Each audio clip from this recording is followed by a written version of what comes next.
السلام عليكم الغزالات ديالي، كي دايرين؟ لاباس عليكم؟ نتمنى تكونوا بخير وعلى خير.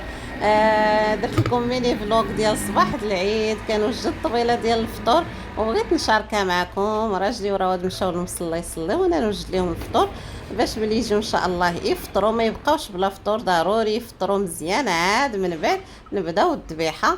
والبخور حتى هو اللي ما كيخطانيش، بالريحه ديال العود اللي جابت لي فوزي اختي من الامارات، ريحته غزاله. كنبخر به تقريبا يوميا الدار. خصوصا في هذا النهار الكبير ضروري نطلقوا التبخيره. صافي الفطور كان خفيف ظريف. درت هاد الكيكه بنكهه البنان، جات واعره ما دقه ما تشبعش منه. الكريم ديالها جا زوين.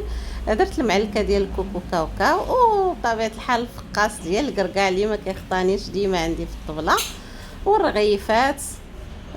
ودرت المعمول ديال التمر والسكر كلاصي او الحلوه التمر حتى هي جات زويونه، والبريريت ديال اتاي مشحر. هانتوما غتسمعوا الصوص ديال الكبه.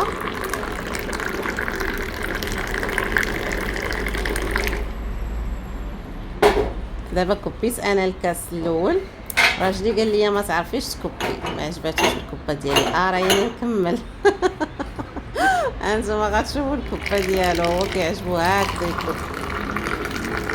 انتما شوف غيبقى غادي من كاس لكاس.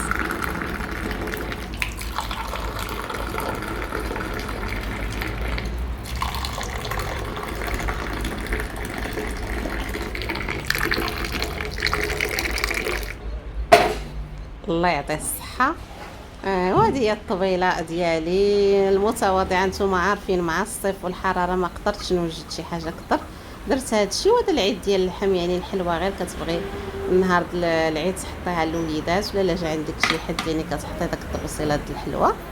ودرت هاد الرغيفات حتى هما كيجيو زوينين، ديال مايزينا حتى هما كيجيو زوينين. وهذا هو النهير ديال العيد. كنتمنى الفيديو ينال الاعجاب ديالكم. الا عجبكم ما تنساونيش بحركه اكسبلور وشي كومونتير زويون بحالكم.